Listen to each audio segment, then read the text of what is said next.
अब उनके वालिद साहब ने भी इलेक्शन में हर किसी को मेहनत करनी होती है। ये सही बात है कि हमारे नौजवान साथी जो हैं वो लोगों की खिदमत करने की तमन्ना रखते हैं।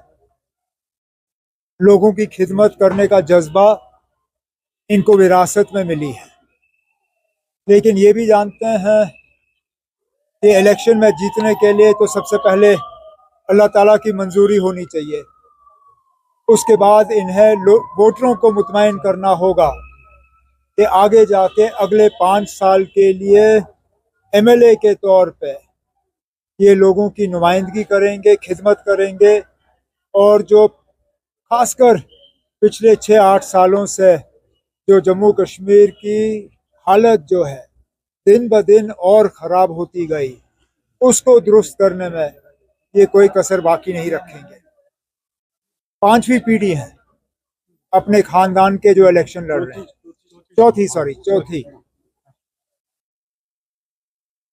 ये शायद पहले ऐसे उम्मीदवार हैं किसी भी खानदान से ताल्लुक रखते हुए जो चौथी पीढ़ी के अब इलेक्शन लड़ने वाले हैं। इसलिए मैंने कहा कि लोगों की खिदमत करने का जज्बा इन्हें विरासत में मिली है। अब इन तक है कि ये कहाँ तक अपने आप को वोटरों के वोट के काबिल और लायक जो है अपना वो प्रूव करेगा। लेकिन मैं जानता हूँ, जितना मैं इनको जानता हूँ, कोई कसर बाकी नहीं रखेंगे।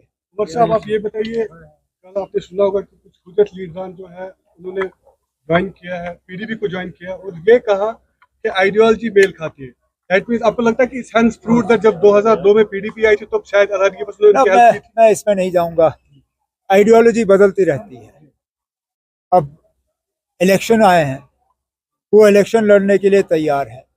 अभी तक तो जब कभी भी इलेक्शन का हमने सामना किया, इन लोगों ने बॉयकॉट के नारे दिए थे। अब खुद इलेक्शन के मैदान में उतरने के लिए तैयार हैं। तो कहीं ना कहीं इनकी आइडियोलॉजी में चेंज आ चुकी है और हमारी बात सही साबित हुई। हम लगातार 90 से पहले यही कहते आए, जनाब यहाँ हालत बिगड़ जाएगी, यहाँ हालात खराब हो जाएंगे, यहाँ खून खराबा होगा, कब्रिस्तान भरे जाएंगे, लेकिन बदलेगा कुछ नहीं।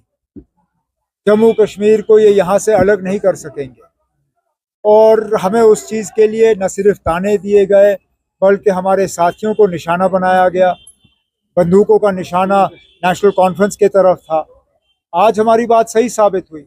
हमने कहा था ना, जो भी हम हासिल करेंगे जमहूरी तरीकों से हासिल करेंगे। तो अच्छी बात है अगर ये लोग आए, जिस भी पार्टी में जाएं। मैं इसमें नहीं कहूँगा कि वो किस पार्टी में गए, क्यों गए। जिस भी पार्टी में जाएं, कम से कम अगर उनका भरोसा अब जमहूरियत में है, ये हमारे लिए जो है कामयाबी है। आपको लगता है कि जब 2002 में जब इधर में आई थी पीडीपी, तो तब एक ओवर हेल्प मिला था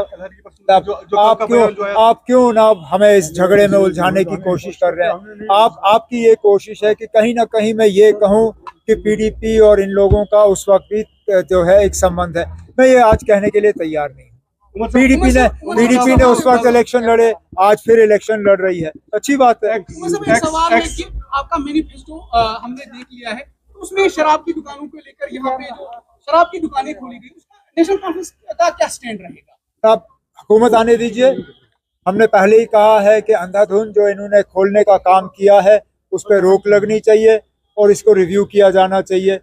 और इससे आगे मैं फिलहाल कुछ नहीं कहूँगा। एक्स गवर्नर थे हमारे सत्यपाल मलिक, उन्होंने कल इंकिशाफ किया कि जो राम माधव की अपीयरेंस है यहाँ पे, वो शायद बीजेपी और पीडीपी के दरमियान जो गठबंधन है उसके लिए यहाँ पे कोशिश करेंगे। वो तो इस चीज़ को बेहतर जानते हैं, क्योंकि बीजेपी के साथ सत्यपाल मलिक साहब के करीबी ताल्लुकात थे। उन्होंने ही उनको यहाँ गवर्नर भेजा और 2019 में जो हुआ वो सत्यपाल मलिक साहब के हाथों से ही हुआ।